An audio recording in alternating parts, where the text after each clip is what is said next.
No one on flight 782 paid any attention to the woman in seat 14. She wasn't scrolling through social media.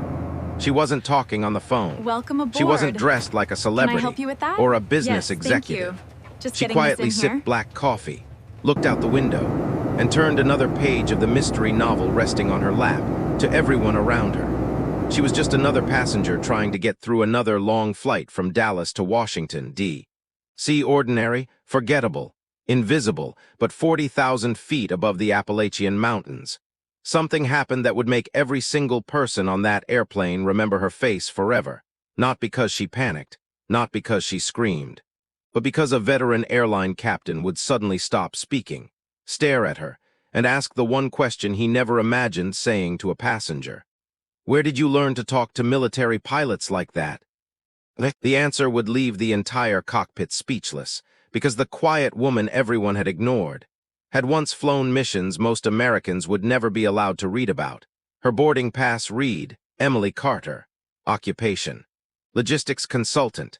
Age: 41. Nothing unusual, nothing memorable. She boarded with Zone 3. Placed one small carry-on into the overhead bin, thanked the flight attendant with a polite smile, and took her seat without attracting the slightest attention. Across the aisle, a teenage boy was watching action movies. Behind her, a married couple argued softly about a hotel reservation. A businessman complained about slow Wi-Fi before the plane had even taken off. Nobody noticed Emily, and honestly, that was exactly how she preferred it. For the last 4 years, she had worked hard to become invisible. No interviews, no military reunions, no public recognition. She had quietly traded the roar of jet engines for spreadsheets, conference calls, and evenings spent reading paperback novels with a cup of coffee. The sky had once been her entire world. Now she wanted nothing more than an ordinary life. The flight settled into a peaceful rhythm. Cabin lights dimmed, passengers relaxed. A flight attendant offered drinks. Emily smiled politely. "Just black coffee, please. No snack. No thank you." She returned to her book, as if nothing in the world could possibly interrupt her afternoon. But old instincts never truly disappear every few minutes. Her eyes drifted toward the window, not because of the clouds, not because of the scenery. She was listening to something nobody else could hear. The subtle vibration of the engines, the tiny changes in power, the almost invisible movements of the aircraft through the air. Most passengers heard noise. Emily heard information. Years of military flying had trained her brain to notice details long before danger announced itself. Then, it happened. A sound barely noticeable, a brief metallic vibration beneath the cabin floor. Less than 1 second. Nobody reacted, not the passengers, not the flight attendants, not even the businessman typing furiously beside her. Emily slowly lifted her eyes from her book. She didn't panic, she didn't even move, but deep inside, a feeling she hadn't experienced in years quietly returned. Something wasn't right, and 30 seconds later, the captain's voice suddenly echoed through the cabin. "Ladies and gentlemen, this is your captain speaking."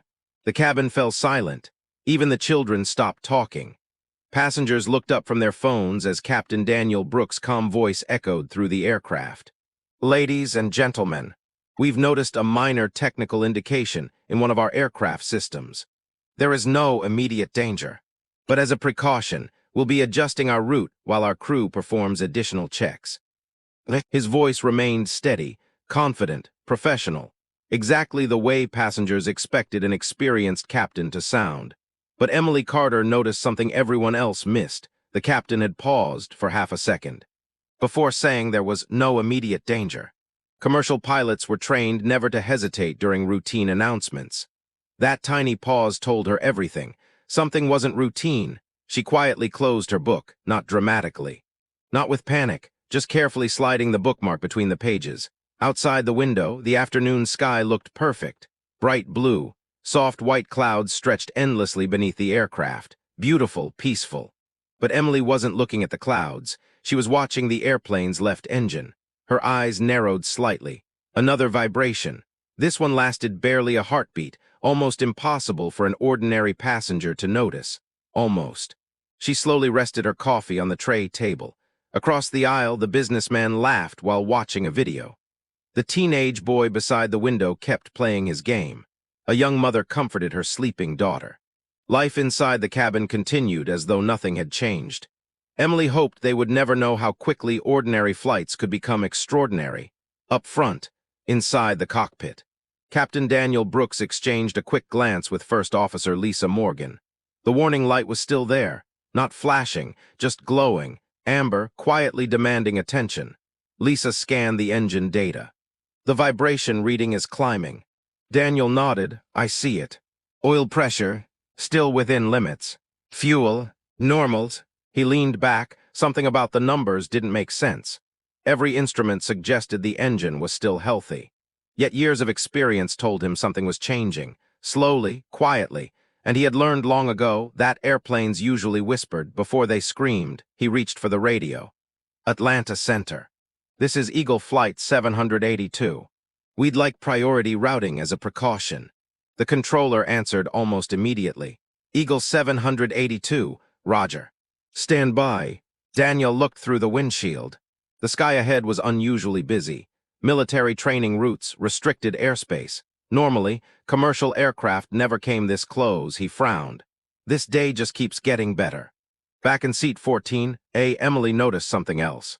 A flight attendant walked toward the cockpit much faster than before. She smiled at passengers, but her smile looked forced. Experienced crews always tried to hide concern. Emily recognized it instantly. She had seen that exact expression years earlier, on aircraft carriers, seconds before emergency recoveries. She slowly looked out the window one more time, far away, barely visible against the sunlight. She noticed two tiny gray shapes. Fast closing the distance, her heartbeat didn't change. Her breathing stayed perfectly calm, but deep inside, she already knew what they were, and if she was right, the captain was about to face a situation he had probably never experienced in his entire career. Emily never took her eyes off the horizon. Most passengers saw nothing but endless blue sky. She saw movement, two tiny gray specks, closing the distance at incredible speed. Within seconds, they were no longer specks. They were fighter jets, sleek, fast, flying with the kind of precision only years of military training could produce.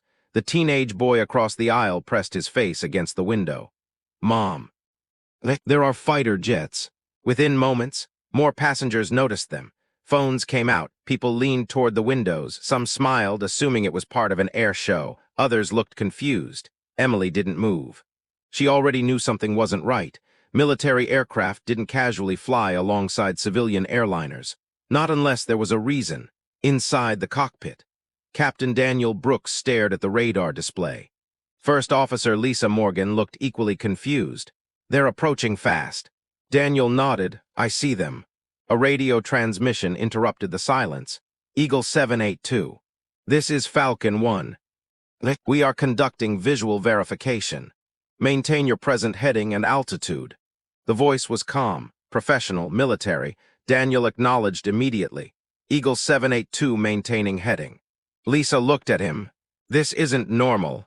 No, it isn't. Daniel had flown commercial aircraft for 23 years. He had crossed military airspace countless times, but he had never, not once, been visually intercepted by fighter aircraft. Something bigger was happening. He simply didn't know what. Back in the cabin, passengers had started whispering. Why are military planes flying beside us? Is something wrong? Are we in danger? A nervous little girl grabbed her mother's hand. Mom, are they protecting us? Her mother forced a smile. I'm sure everything's fine. Emily quietly looked away from the window. Fear spreads faster than facts. She had learned that long ago. One frightened passenger could infect an entire cabin. For now, people still believed everything was under control. She hoped they could keep believing that. Then, another sound. This time, everyone heard it. A dull metallic thump echoed beneath the cabin floor. Several passengers looked around. The airplane gave the slightest shudder. Nothing violent, just enough to make people stop smiling. Flight attendants immediately began walking through the aisle, still smiling, still calm, but Emily noticed something. Every one of them was now wearing the same expression. Focused, prepared, waiting, exactly the look crews wore when they expected instructions at any second. She slowly closed her eyes, listened, counted. 1, 2, 3. Another faint vibration, always the same rhythm, always from the left side. She already knew the captain was fighting more than one problem. Then something unexpected happened. One of the fighter jets moved closer, much closer. Close enough that passengers could clearly see the pilot inside the cockpit. The aircraft held perfect formation. Rock steady, disciplined, professional. Emily's expression changed. For the first time since boarding, not fear, recognition. She wasn't looking at the airplane. She was studying the way it flew. Tiny corrections, smooth throttle movements, perfect spacing. Her eyes narrowed. Only one squadron flew formation exactly like that. Only one commander insisted on teaching those techniques, which meant the pilot beside them had probably trained under someone she knew, someone she hadn't spoken to in nearly 5 years, at that exact moment. The cockpit radio crackled again. The military pilot spoke one sentence. That made Emily's heartbeat stop for the very first time. "Captain Brooks, before we continue, I need you to answer one question." Daniel frowned. "Go ahead." A brief silence followed. Then the fighter pilot asked, "Is Commander Rachel Bennett on your aircraft?" Daniel froze. Lisa slowly turned toward him. Neither of them had ever heard that name before, but back in seat 14A. Emily quietly closed her eyes, because after 5 years of living as an ordinary civilian, someone in the sky had just called her by the name she thought she'd left behind forever. She'd left behind forever. For 5 long years, Emily Carter had lived a life built on silence. No interviews, no military reunions, no social media, no photographs in uniform. She had promised herself that the woman she used to be would stay in the past, yet one sentence over a military frequency had shattered everything. "Is Commander Rachel Bennett on your aircraft?" She lowered her eyes, not because she was afraid, because she already knew exactly who was asking. Only a handful of people still remembered her by that name, and only one of them would recognize her without ever seeing her face. Inside the cockpit, Captain Daniel Brooks answered carefully, "I'm sorry. I don't recognize that name." There was a brief silence. Then the fighter pilot spoke again. "Understood. Please stand by." Daniel exchanged another glance with Lisa. "Who is Commander Rachel Bennett?" Lisa shrugged. "No idea. But whoever she is, the Air Force or Navy is looking for her." Neither of them realized. The answer was sitting quietly in seat 14A holding a paperback novel, back in the cabin. Emily stared at the pages in front of her. She wasn't reading anymore. Her thoughts had drifted somewhere thousands of miles away. To another sky, another aircraft, another life. A life where people didn't call her Emily, they called her Raven. That wasn't just a call sign, it was a reputation.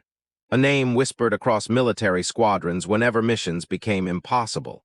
She had flown places few maps acknowledged, completed operations few governments admitted existed, and buried more friends than she ever cared to count. When she retired, she promised herself she'd never answer to Raven again. A sudden jolt snapped her back to the present. The airplane trembled, this time hard enough for overhead bins to rattle. A baby started crying. Passengers looked around nervously. Several oxygen mask compartments shook slightly, but stayed closed. Captain Brooks immediately came over the intercom. "Ladies and gentlemen, we've experienced some unexpected turbulence. Please return to your seats immediately and fasten your seatbelts."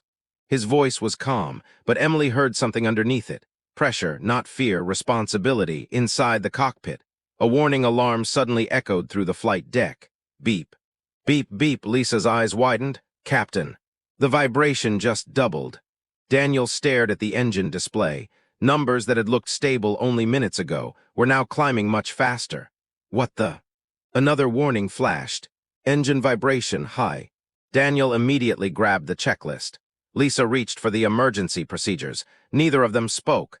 Both knew one thing: if the vibration continued increasing, they wouldn't be dealing with a precaution anymore. They'd be dealing with an emergency. Outside, the lead fighter jet moved closer again. The pilot looked directly toward the cockpit, almost as if he sensed something had changed. Then, a new voice came across the radio. Different, older. More commanding. "Eagle 782. This is Falcon Lead. We've received updated information regarding your aircraft. There is reason to believe your current engine issue may worsen rapidly. We recommend preparing for immediate emergency procedures." Captain Brooks felt his stomach tighten. Even Lisa stopped writing. Military aircraft rarely made recommendations. When they did, people listened. Back in seat 14A, Emily quietly unbuckled her seatbelt. Not to stand. Not yet. She simply rested one hand on the armrest, waiting, watching, calculating, because something Captain Brooks didn't know was becoming painfully obvious to her. This wasn't just an engine vibration. The sound, the timing, the warning pattern, she had heard it once before, years ago, over the Persian Gulf. Only one aircraft made that exact sound. Seconds before suffering catastrophic compressor failure, she whispered so quietly, no one around her heard it. No. Not again. Then the airplane lurched violently, coffee spilled, passengers screamed. And for the first time during the entire flight, Captain Brooks declared the words every pilot hopes never to say. Mayday, Mayday, Mayday. The moment Captain Daniel Brooks transmitted the word, Mayday, the atmosphere inside the aircraft changed. Passengers who had been whispering only seconds earlier suddenly fell silent. Some reached for each other's hands. Others quietly closed their eyes. No one knew exactly what was happening. But everyone understood one thing. This flight was no longer routine. Inside the cockpit, warning tones echoed without mercy. Beep, beep, beep. The left engine's vibration indicator had entered the red zone. Lisa Morgan swallowed hard. Captain, the vibration keeps climbing. Daniel tightened his grip on the control yoke. Any loss of thrust? Not yet. Oil pressure? Still holding. He frowned. It shouldn't be. Nothing about the engine data made sense. The numbers said one thing. The aircraft itself was telling a completely different story. And experienced pilots always trusted the airplane before they trusted the computers. 40 feet behind the cockpit, Emily Carter quietly stood. Not because she wanted attention, because she had reached a decision. If she waited any longer, the captain would run out of time. She walked calmly toward the forward galley. Every step was steady, every movement controlled. A flight attendant stepped into her path. I'm sorry, ma'am. You'll need to return to your seat. Emily smiled politely. I understand. But I need to speak with Captain Brooks. The flight attendant shook her head. I'm afraid I can't allow that. Emily nodded. She had expected that answer. Then she spoke 5 words quietly without raising her voice. The engine isn't the problem. The flight attendant blinked. I'm sorry. Emily looked directly into her eyes. The vibration is only a symptom. The real problem is something else. And if the captain follows the wrong emergency checklist, he could make the situation much worse. The young flight attendant stared at her. How could you possibly know that? Emily hesitated for just a second, then she answered, because I've seen this happen before. Inside the cockpit, Captain Brooks reached for another checklist. Nothing matched. Every procedure assumed the engine was failing, yet the engine kept producing normal thrust. Lisa looked frustrated. We're missing something. Daniel nodded. I know. Just then, the cockpit door chimed. Lisa opened it slightly. The flight attendant leaned inside. Captain, I know this sounds strange, but there's a passenger who says the engine isn't actually your biggest problem. Daniel looked up. A passenger? Yes. She says if you keep treating this as an engine failure, you'll lose valuable time. Daniel almost dismissed it. Almost. But something about the flight attendant's expression stopped him. She wasn't panicking. She genuinely believed the woman. Who is she? I don't know. Seat 14A. Very calm. She says she's seen this exact situation before. Daniel exchanged a glance with Lisa. Neither of them spoke. Finally, he sighed. Bring her. 30 seconds later, Emily stepped into the cockpit. Captain Brooks looked up. He saw exactly what he expected. A quiet woman, dark jeans, simple navy sweater, paperback novel tucked under one arm. Nothing about her suggested extraordinary experience. Nothing except her eyes. They weren't frightened. They weren't curious. They were studying every instrument in the cockpit before anyone had spoken a single word within 3 seconds. She looked at the engine display, then at the vibration graph, then at the hydraulic pressure. Finally, she asked one question, a question so unexpected. Both pilots froze. She looked directly at Captain Brooks, then calmly said, Captain, when was the last time your left hydraulic transfer valve was replaced? The cockpit fell completely silent. Daniel slowly looked toward Lisa.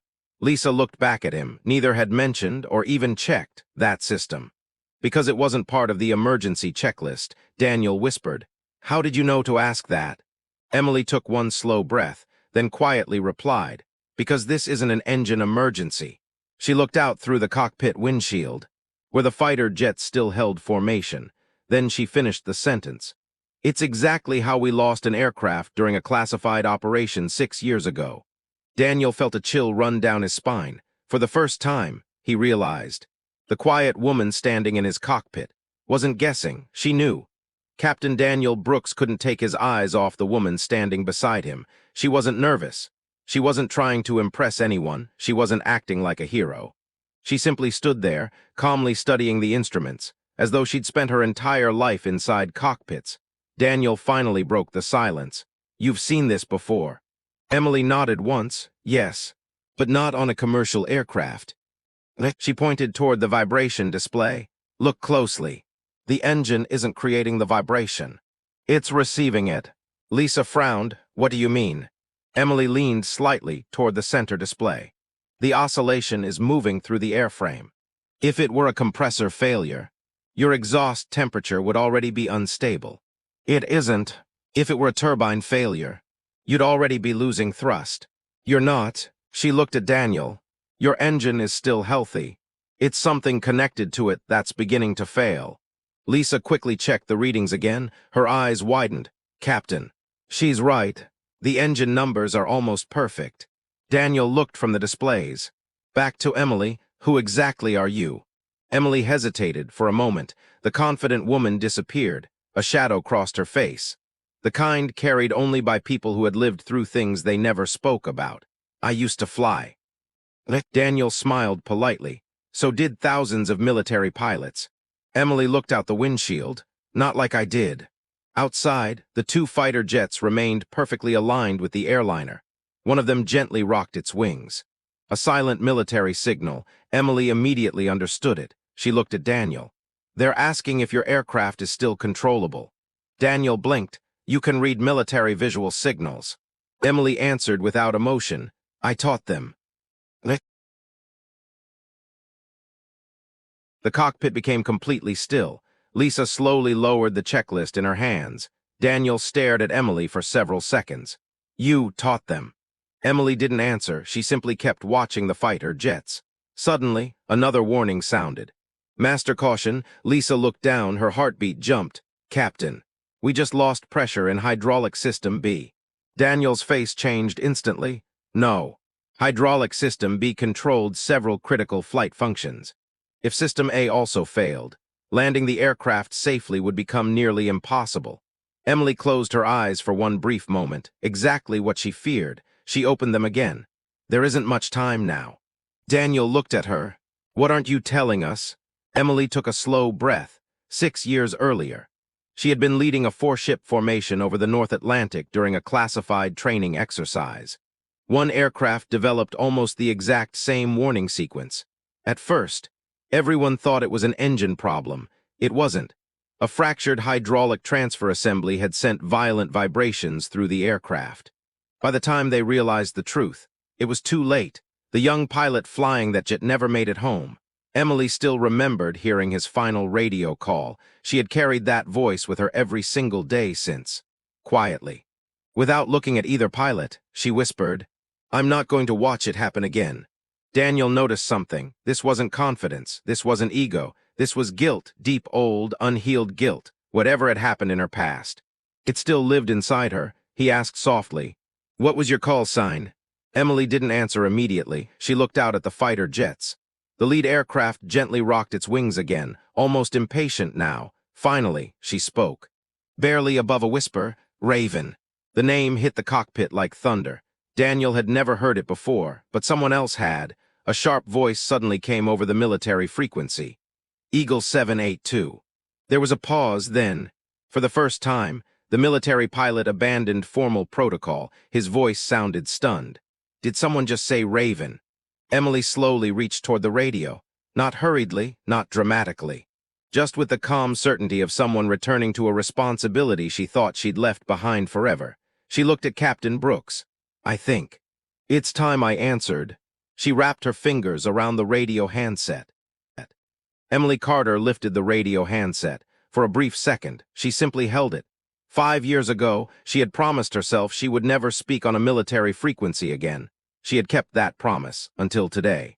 Captain Daniel Brooks watched her carefully. He wasn't sure what he was expecting, but whatever it wasn't this quiet woman, standing in a Navy sweater, holding a cockpit radio with complete confidence. Emily pressed the transmit switch. Her voice was calm, clear, controlled, not loud. It didn't need to be. It carried the unmistakable confidence of someone who had spent thousands of hours making life-or-death decisions. Falcon lead. This is Raven. Silence, not static, not interference, just silence. Even Captain Brooks stopped breathing. Then, a sharp inhale came over the frequency. The military pilot answered, but the confidence in his voice had disappeared. Raven. Emily smiled faintly. Good to hear you're still flying, Mason. Captain Brooks looked at her. You know him. Emily answered without looking away from the windshield. I taught him formation flying. The cockpit fell silent again, miles away. Inside the lead fighter jet, Commander Mason Reed stared straight ahead. His wingman looked across in confusion. What happened? Mason barely whispered, That's her. The one they told us about. The instructor. No, the legend. For years, young Navy pilots had heard stories about Raven. The woman who never lost a wingman. The pilot who remained calm when everyone else panicked. The instructor whose emergency procedures were still taught during advanced tactical training. Most believed she had disappeared after retiring. Some thought she had accepted a classified position. Others believed she had left aviation forever. Nobody expected to hear her voice, coming from a civilian airliner. Back inside Flight 782, Emily's eyes never left the instruments. Mason. I need an honest answer. How close are we to Andrews? There was no hesitation. 8 minutes. And Norfolk. 15. Emily nodded slowly. Exactly what she feared. Captain Brooks frowned. We're already cleared toward Norfolk. Emily looked at him. That was the safest choice. Until 30 seconds ago. Lisa looked down. Another hydraulic warning flashed. Pressure was dropping faster now. Emily quietly pointed at the display. You don't have 15 minutes anymore. Captain Brooks felt the weight of those words. Experienced pilots developed an instinct for truth, and every instinct he had was telling him this woman was right. Outside, dark clouds had begun forming ahead, not a storm, just enough turbulence to make an already damaged aircraft harder to control. The fighter jets adjusted formation, moving slightly lower.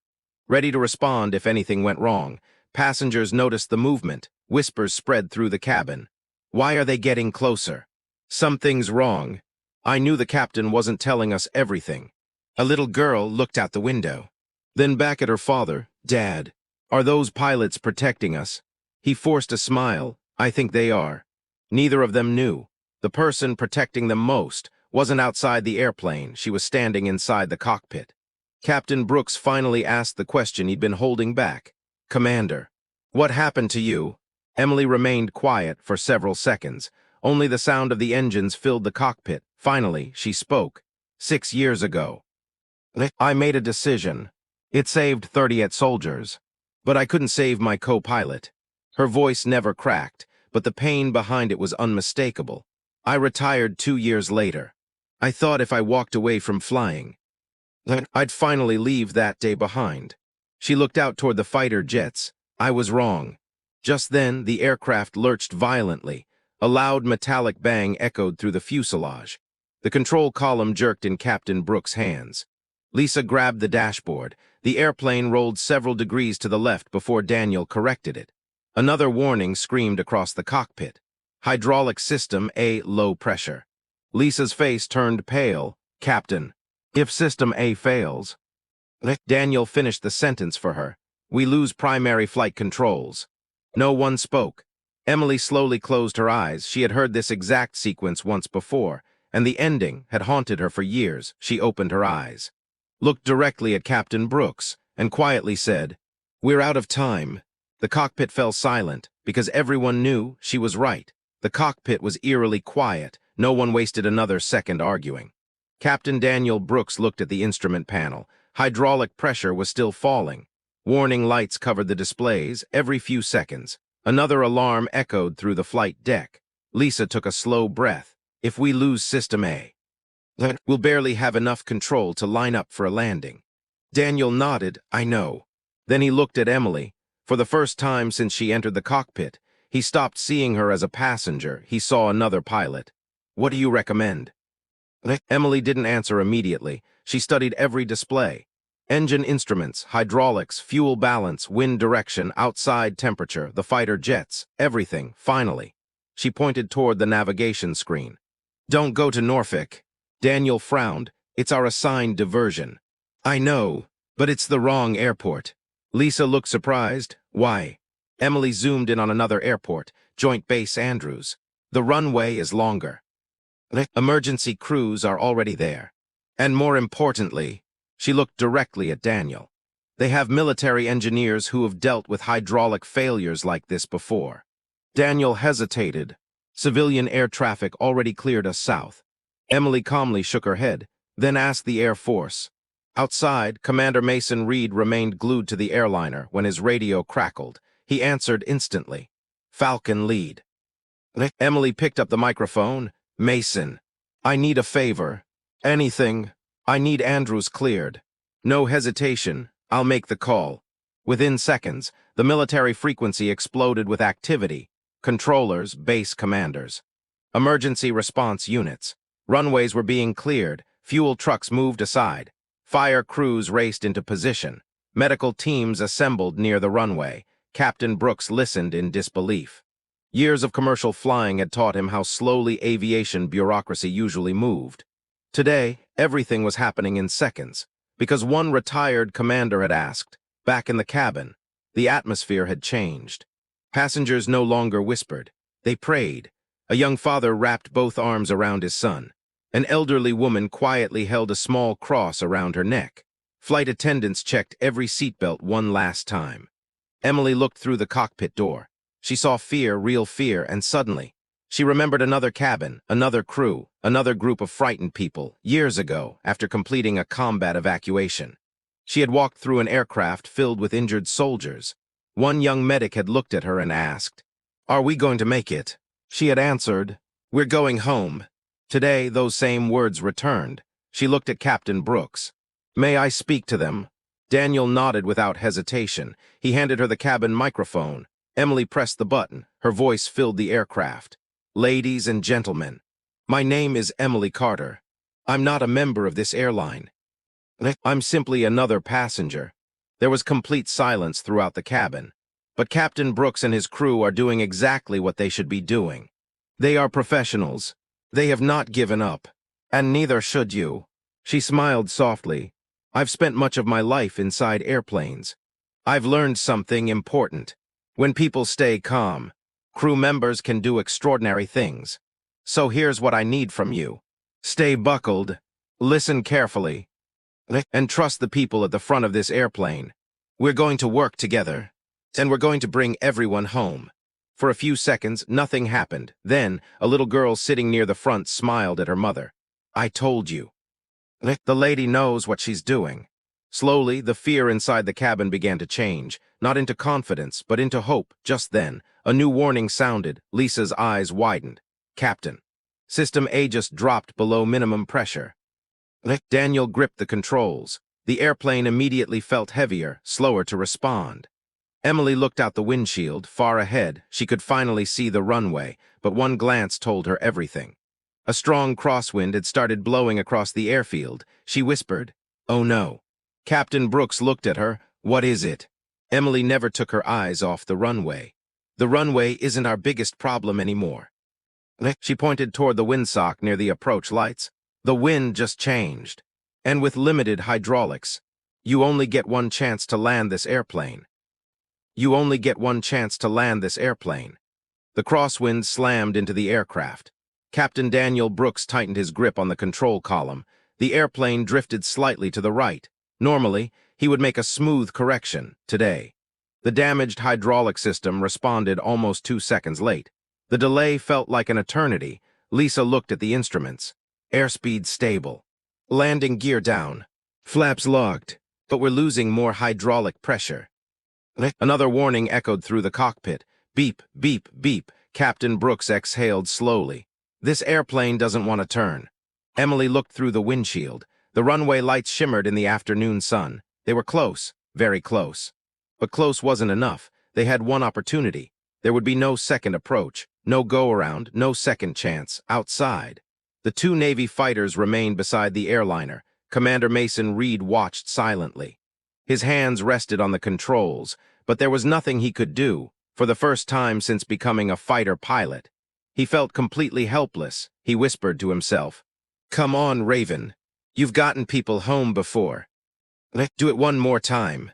Inside the cabin, every passenger sensed the landing had begun. The engines reduced power. The nose dipped slightly. Flight attendants took their jump seats. One of them looked toward the cockpit.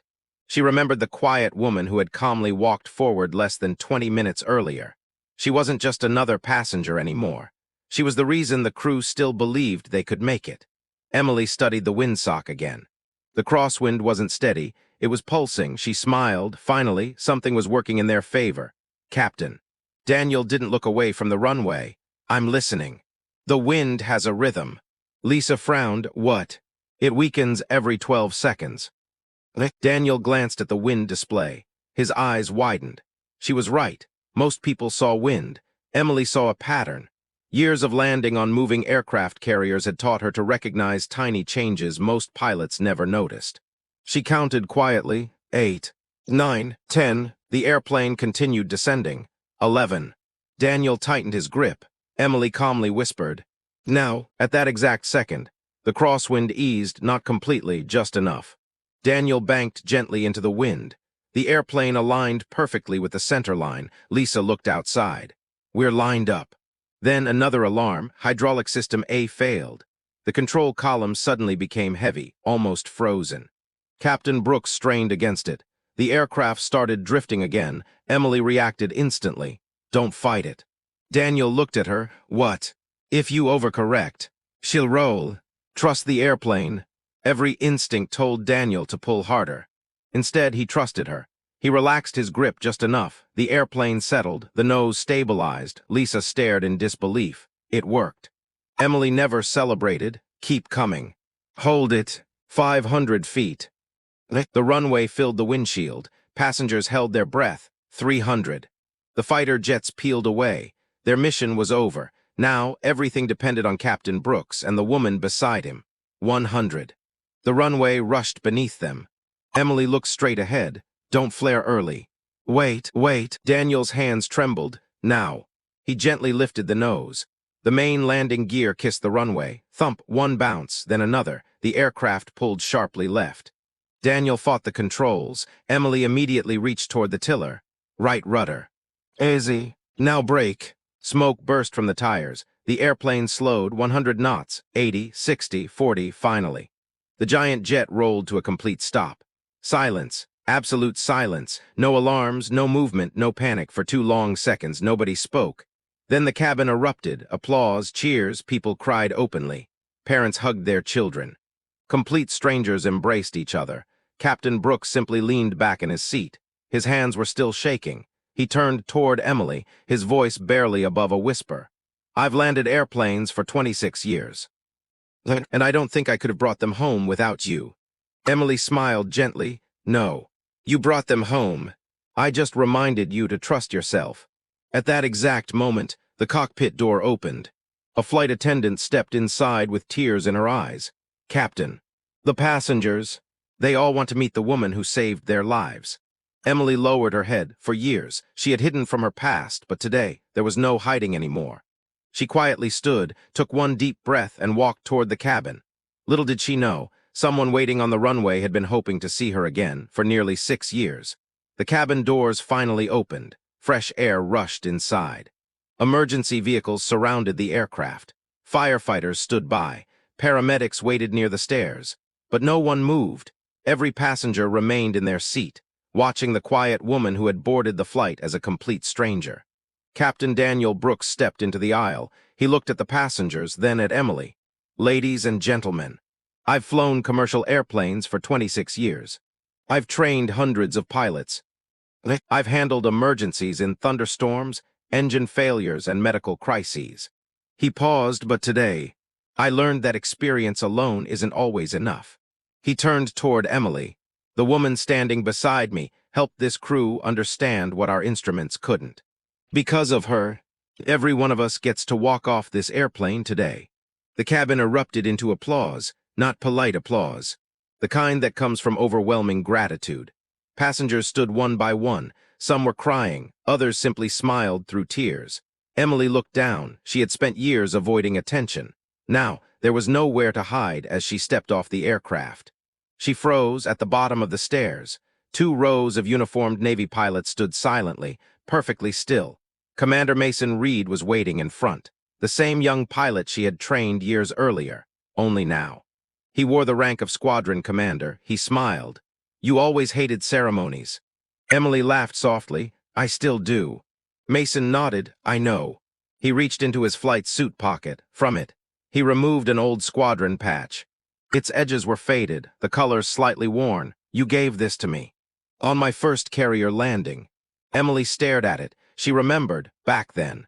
Mason had been a nervous 23-year-old lieutenant, convinced he wasn't good enough. She had handed him the patch and said, "Confidence isn't something you're born with. It's something you earn every time you choose courage over fear." Mason smiled. "I've carried it on every mission since." Behind him, the other fighter pilots stepped forward, without a single command. They raised their right hands, a military salute, not to a celebrity, not to a politician, not to a superior officer, but to the instructor, who had shaped the pilots they had become. Emily's eyes filled with tears for the first time in 6 years. She returned the salute, slowly, proudly, not as Emily Carter, the quiet traveler, but as Commander Rachel Raven Bennett. A television news helicopter circled overhead.